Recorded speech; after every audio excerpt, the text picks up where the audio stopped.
And I requested Dr. Hegde to just send me a mail how he should be introduced. So what he has sent as mail I am reading. It's not my version. He has said he is a student of human wellness, illness and happiness. For over 60 years and is still groping in the dark and learning. So this shows the great humility of the person. Faithful.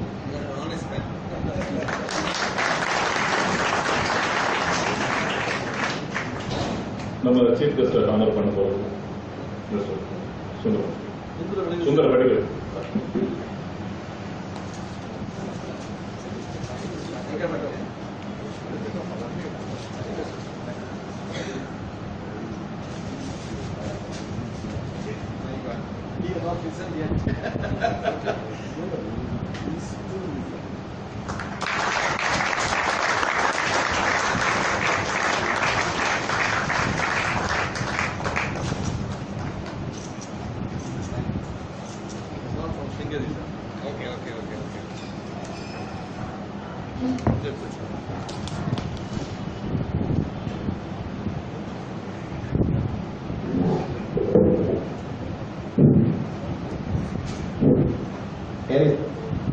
Where you are standing there, no chairs. Rama? அப்படியா? Oh, வெஞ்சிருக்கா? சரி. Shall I say good evening to all my brothers and sisters, nephews and nieces?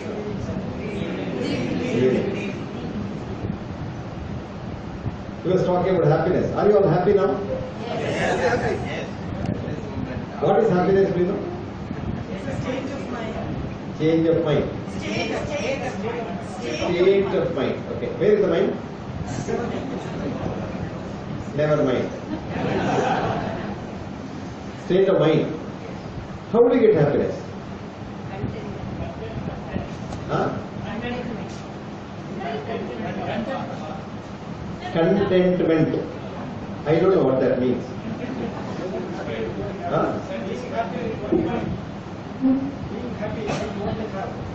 Being happy with what you have. That's a good one. How to get happiness? Tell me. Good. Who said that? Who said that? Yes, make another human being happy. You will be happy. Help others without expecting returns. That's already explanation. Simply make someone happy. That's all. If you make one person happy every day, you will be happy. And happiness is not a goal. A lot of people think when I get my daughter married, I will be happy. When I build my house, I will be happy. When I buy a big car, I will be happy. You will never be happy. Are you happy now? Happiness is a journey.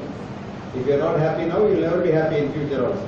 And simply make others happy. That's what the Ayurvedic principle of simply making others happy for health. It says, Aptopasevi bhavet arogya. Treat everyone as your near and dear ones. You will be always healthy. No disease will come anywhere near you. When Ramesh came to Tag Center and said, you must come and give a satsanga, I was a bit worried because it's a very holy word. Whether I am qualified to do a satsanga, I didn't know. But I said I will do a sangha. Not RSS Sangha, Sangha. And Satsanga is the future need of mankind. We say we are developed. We are very developed in the Western concept of the word. When the first industry started in 1802, we thought we were terribly developed. Started making money. That was where unhappiness started. Happiness ended. When money came, happiness stops. Money comes in, happiness goes out. Money goes out, happiness comes in. Up until money came to human life, there wasn't anything called unhappiness. We are all contented, egalitarian society. We didn't have the meaning. We didn't know the meaning of the word I, mine. I, illness. We in the olden days were we, wellness. That's all the difference. So today we are not well, we are ill. Now we have developed, so-called developed. We have highways, motorways, autobahns, but we have very narrow minds. We live in high-rise apartment, keep people apart, so that you don't know even if your neighbor dies, till he starts stinking. In the olden days, I still remember when I was a child, in our village, if somebody had a fever, by afternoon everybody knows so and so had fever. Forget about dying, even if you had fever. Everybody knew everybody. In Chennai today, you tell me all those high-rise, multi-building, beautiful buildings, which you pay crores of rupees to own. Do you know your neighbor? I wish you did. So it's time I had written a letter to late Abdul Kalam. I said, why go to the moon? You can't live there for some more time. Of course, now we know going to the moon is bad. This is why I've been saying that for a long time. Now we know 7 astronauts who have died since the beginning. 4 of them had a heart attack at a relatively young age. Others had heart damage. But so much of, when you go beyond gravity, a lot of things happen. Science's aim should be to understand nature and not teach nature a lesson or two. That's not science. Science is simply understanding nature, how nature works. Apple did not fall because Newton said gravity is there. Apple fell because of gravity. Gravity has been always there. And you can't patent that thought. Gravity is mine. I am patenting it. No one else can write about it. No one else can sell the idea. It can't. Whose idea is that? That's why I asked you the question, where is the mind? Madam said, we in science thought and we were told that the mind is in the brain. The man who did that got a Nobel Prize. His name is Wilder Penfield, a Canadian neurosurgeon who first did operations on an open skull, and he used to tickle parts of the brain with an electric current. And some part of the body used to move. So he said, it's the mind that's controlling the whole body. So he wrote that, got the Nobel Prize and everything. But he did write in 1971, I'm sorry, the mind is not in the brain. The brain with its 1 billion cells and 1 trillion synapses together can't even produce a thought, one thought, forget about the mind. But the mind action, which we call as mind, can never be produced in my experience either by electric stimulation of a group of cells or epileptic discharge in a particular cell. What a fascinating thought. But ask any doctor today, is it in your textbook? Wilder Penfield wrote in 1971, he wrote a paper of course earlier in 1957, nobody listened, 71. Nobody listened, because there is no business in that. If you say it is in the brain, there is a multi-trillion-dollar business in the psychiatric diseases, drugs. Did you get that idea, how we have developed? So what is needed is that one, inner vision. All external engineering has to give place to inner vision. Some years ago, I don't remember how many years ago, 4 or 5 years ago, I inaugurated the All India Ophthalmology Conference in Jaipur. That year, one of my students was the president of the Indian Ophthalmological Society, Babu Rajan. Most of you must know India, Madras Babu. So I gave him a title. He said, sir, I want a title and an abstract because I want to publish that. I gave him a title. Insight beyond eyesight. Insight beyond eyesight. And I was telling Ramesh's son, very nice boy, very enthusiastic, subspecialist looking after glaucoma. My mother had glaucoma. I wish Ramesh's son was born with black hair because she became blind and she became totally blind very early. I don't know whether we made her blind faster or not, but anyway, that is what. President Radhakrishnan, a brilliant brain, became blind pretty fast. Pretty fast. What is the insight? There's a very interesting story. There was this blind girl. Now, I was seeing that blind boy singing so beautifully. I was sitting here, what thought I got? He had such a clean shave and so beautifully done. He couldn't have done that. But if he had done that, it is something phenomenal. Did you see shaving? And here the vibhuti is so beautifully put. The hair did not touch the vibhuti. I was admiring that. Now a kannu irundha panna mudiyum. With both eyes open, I was not able to shave like that. See, that's a beautiful thing. There was this girl doing her PhD who was blind in the Yale University. And she was walking with the stick, the white stick. In America it's very easy to walk because people help you. And the pavement in front of the Yale University's psychiatric department had a lot of ups and downs. Pavement was not good. This girl couldn't see. Mind you, this girl couldn't see. She was totally blind at birth. But she was the one who went to the corporation office in Connecticut and told the mayor that you must repair the pavement of the road in front of the university because it's very bad for people to walk. They may fall down. Just see. She imagines, she knows that the pavement is so badly done. Once I had a very nice experience. I was lecturing in New York in the Bharati Vidya Bhavan. And there was this young girl who was studying music there, American girl studying music there, born blind. And she was studying Veena, an expert in Veena.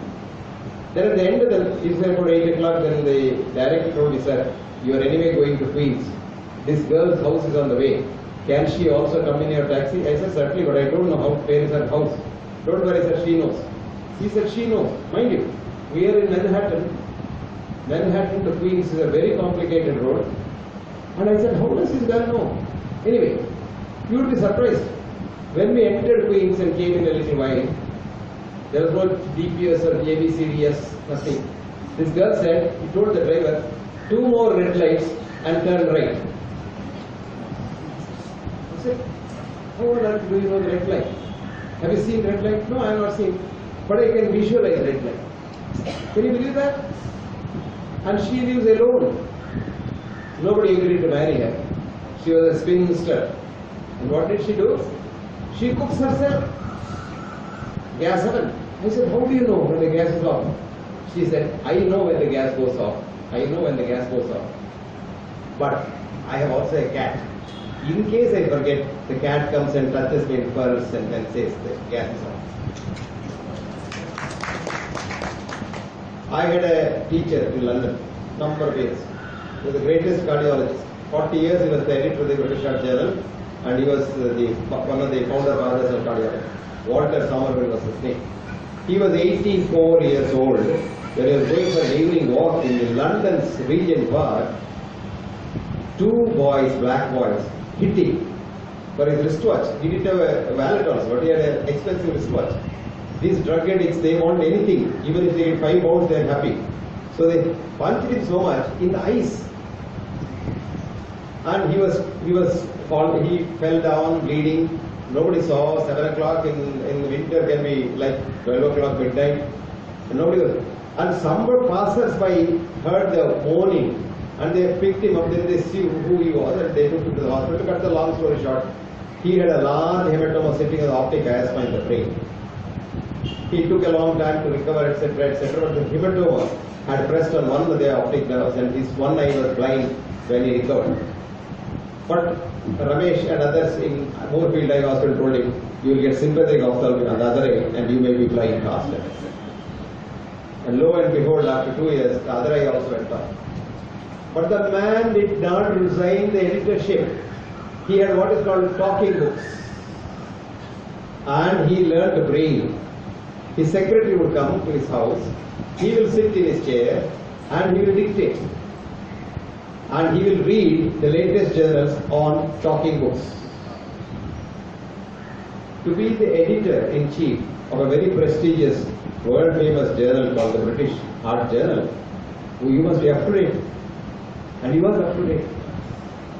One day, I had some problem. I was the Vice Chancellor of the university and we had a problem with the Irish Medical Council who suddenly, for no reason, de-recognized our university. So there was a hectic call from me from London and they said, sir, all the boys and girls who are doctors there in Ireland have lost their job. They are now serving in restaurants selling masala dosa. So I didn't know what to do. I didn't know anybody in Ireland either of that stranger. So I asked Walter, can you help me, sir? He said, oh, what's the problem? This is the problem. Okay, don't worry. Get Professor Gattenby, who is the Vice Chancellor. He was also my student like you. And I said, I don't know Gattenby. Okay, go to the third room, turn right, row of shelves, take the third shelf, fourth book, pick it up. That's Irish Medical Council. Guide, you know what's called? Telephone direct. Yes. Lo and behold, the book was there. I brought it. He said, open page number so and so and say Gattenby and the phone. So he called Gattenby and said, Peter, look, here is another student of mine who is the Vice Chancellor of the university. He has some problems. Can you sort it out? He said, ask him to talk to me. So okay, I talked to him. He said, okay, no problem. Somebody must have done a mistake. We will rectify it. Look at the man, there was no ice at all. Absolutely no ice. And he lives in a London house where his wife is a very famous pediatric cardiologist in the world, Jane Somerville. So she's not at home, but they have a housekeeper. This man prepares a lunch, and when I'm there, they prepare two lunches, one for me and one for him, and the lunch is kept opposite each other. We sit and eat. And when he's eating, he wants wine. And he's a wine connoisseur. He knows exactly what wine, what age it was, and all. He can just put it there and say, 1948 wine from some country or something. Anyway, he will take the wine bottle and take the glass in the left hand and pour it. Not once did I see the glass filling. And I was curious. I said, Walter, how do you know that? He said, look, when your one sense is gone, God gives you other senses with God. Now I know exactly the weight of the glass, that the glass is full. Can you believe that? Not once did he spill it. So we all have an insight. We have not developed it, which is called intuition. Your dog gets a tummy ache. You watch it, it goes out and eats a grass. Dog eating grass. And we vegetarians eating meat. Human beings are physiologically vegetarians. You look at your physiology, you are completely vegetarian, but we eat meat. But the dog, which is a born non-vegetarian, eats grass and knows which grass to eat. And what's your wife's name? Mangala. Huh? Mangala. Mangala gets gastritis. She goes to an ass like BMI and takes a tablet. Nature had taught Mangala that if you did get gastritis, what to do. But Mangala went to school. That's the problem. Alexis Carrel, Nobel laureate, surgeon, cardiac surgeon, who taught surgeons how to tie vessels, got a Nobel Prize. He wrote a book, Man the Unknown. I quote what he said. Every newborn child is a genius, only to be converted an idiot in school. That is our curse. The so-called Western educational system, where we try to teach the child something from outside.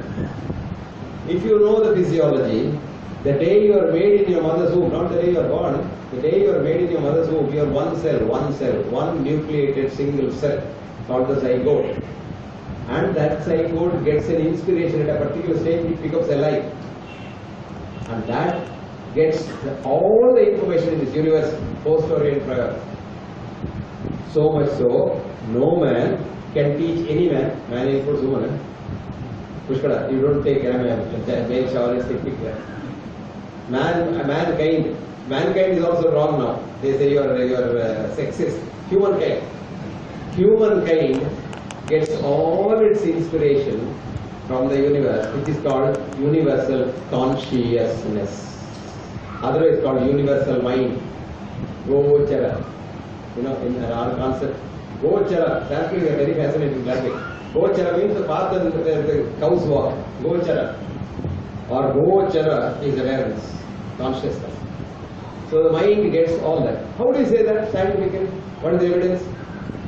There are no two human beings, including your own univocal twin, who are identical. How can you be unique? To be unique, you must know what all others are in this universe. Supposing today, I want to have a unique shirt like Ramesh. Ramesh is a nice shirt. I am jealous of it. Supposing you have to have a unique shirt. Ramesh says, no one in the crowd today should have a shirt of my color. How can he be sure? He must know everybody here what color they come with. So when you came into this world, you came unique.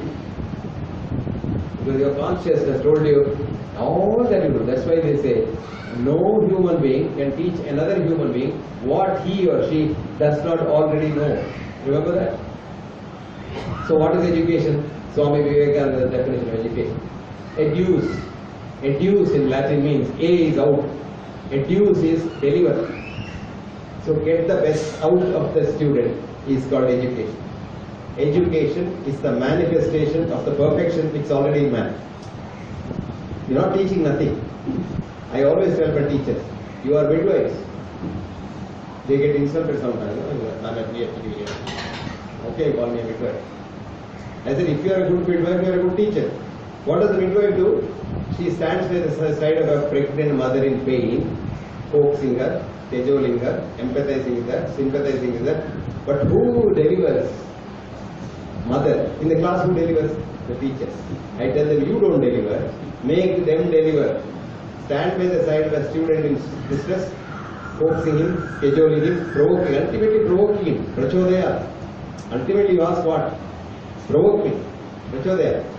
So provoking. But who should deliver? Student should deliver. So this didactic lecturing has no meaning at all, if you ask me. Absolutely no meaning. It's not only time waste, but it's counterproductive. You make a brilliant genius of a child into an idiot in school. 2 into 3 is 6. 3 into 2 is 6. Good, no? You're all gone to school. But if you had gone to a beggar school and had known Werner Heisenberg's uncertainty principle, 2 into 3 may be 6, but 3 into 2 need not be 6. You probably don't know mathematics is. Do you think mathematics is a perfect science? Very interesting. When it comes to reality, mathematics is far from reality. Higher dimensions in mathematics are not correct. They give it what's called theta error, which is of course the power is only minus 27. That means it's a small error. Normal days it doesn't, but sometimes it can kill you. Chawla went up in the spacecraft, but did come back. Spacecraft got burned because their calculation went wrong by a very small fraction, 1 in a million fraction of a second. The spacecraft entered the Earth's atmosphere 1 in a million seconds earlier and got burned. Poor thing. She lost her life because of her mathematics. But honestly, we must tell the students, children in the class to think. Think. Have you ever think? Nobody thinks. I only want students to think, simply think. And then the teacher to heat him and beat him, metaphorically. Dakdam, Punarapi, Punaha, Kanchana, Kantavarana. How do you make gold shine? Heat it and beat it. Heat it and beat it. Do you put any shine there? No, Kanchanam, Kantavarana. It becomes shiny gold. This is what we should do in education. You don't do that. Yesterday's education in India was exactly like that. And that is exactly what the British wanted to kill, because Macaulay wrote in 1857 in the House of Commons, India can be won and ruled only if you break their educational backbone, which is the strongest, and their cultural heritage, which is the richest. And that's they did it very successfully and made all of us asses. Today, most of us, I only said most of us, you may be an exception, are RNIs, resident non-Indians. You are saying here, thinking about America or England or Europe or somewhere. You don't think about India. If you think of India, you are called saffronists. I don't know what it means. It's called saffronize. Anyway, we'll come back. So we started with happiness. Are you now happy? Very good. Now we want to know what is wellness. Wellness. What is wellness? What is health? Very good. Very good. சொல்லுங்கம்மா. என்னம்மா? அது நீங்க ஒரு phrase borrow பண்ணீங்க அங்க இருந்து. இல்ல நான் கேக்குறேன் what is health? Health is wealth is okay. Physical, mental and emotional well-being. Very good. Very good. Yes ma'am. And second thing is, your heart should be clean and mind should be clear. Good. Heart is that. Don't know even where the mind is and how it will be clear. So nothing is there. Nothing is No there. health in the world. Health is Correct. nothing to get up in the morning and do the work. Good. Good. உட்காருங்க. Problem என்ன தெரியும்? இவ்வளவு medical college இருக்கேன், அங்க health பத்தி சொல்லி கொடுக்கறதே இல்லை. How many doctors are there here? Raise your head. Did you ever have a class on health? Medical colleges teach sickness. And medical college teach how to correct sickness. Never teaches about health. There was a time when they were teaching, when we were all students, they were teaching what is called public health. அது இப்போ எடுத்துட்டாங்க, community medicine அது இதெல்லாம் சொல்லி என்னமோ இல்லை பண்ணி எடுத்துட்டாங்க. அப்போ நமக்கெல்லாம் சின்ன வயசுல சிவிக்ஸ் கிளாஸ்ன்னு இருந்தது. எப்படி பேசுறது, எப்படி நடக்கிறது, எப்படி ரோட்ல வாக் பண்றது. இன்னைக்கு பசங்க பார்த்தீங்களா ரோடு நடுவில் போறாங்க, vehicle they have to compete with each other. அதெல்லாம் போச்சு அந்த காலம். ஹெல்த்தை பத்தி சொல்லிக் கொடுக்கறதே இல்லை. And that is why we depend on the WHO definition of health of 1948, which is called the Alma Ata definition. Mental, physical, spiritual, emotional, environmental, blah blah blah. Absence of illness, which is a business definition of health. This is why, if you want to know you are healthy or not, you must go to a doctor for a checkup. Yeah, சொல்லுங்கம்மா. No, sir. Everybody will be healthy. Only because the doctors are grabbing money, so they are giving more medicine. So where is the health doctor? So all the doctors are making mistakes because they want only money. Because they are studying in London, UK, Canada, then their intention after studying 5 years only money. You can find any one doctor doing service for the public and taking decent money. Good.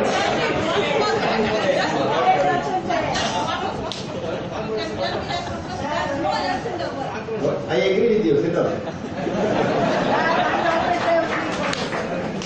There are a lot of doctors doing service. Let us not go into that. That's not our concern today. Our concern is, There are above the doctors. don't worry. What I'm saying is, nobody wants to know what health is without a checkup.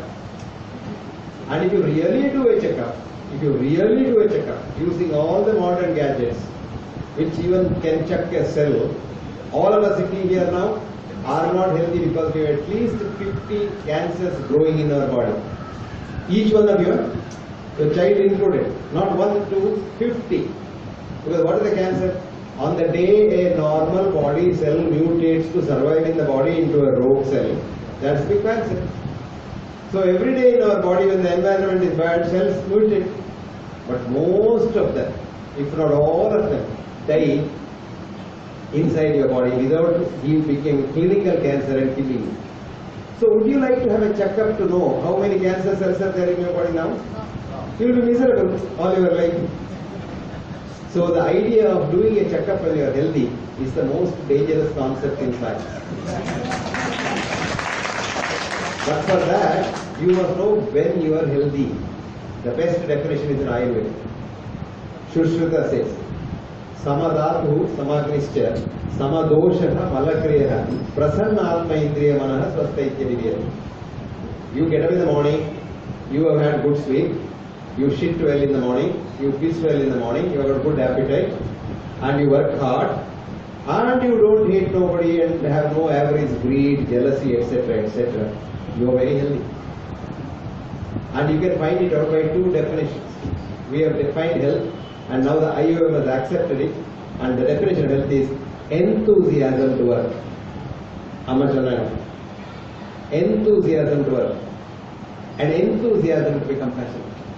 So ask yourself in the morning, do I want to go to work? I want you to ask this question honestly, without even telling your husband or wife.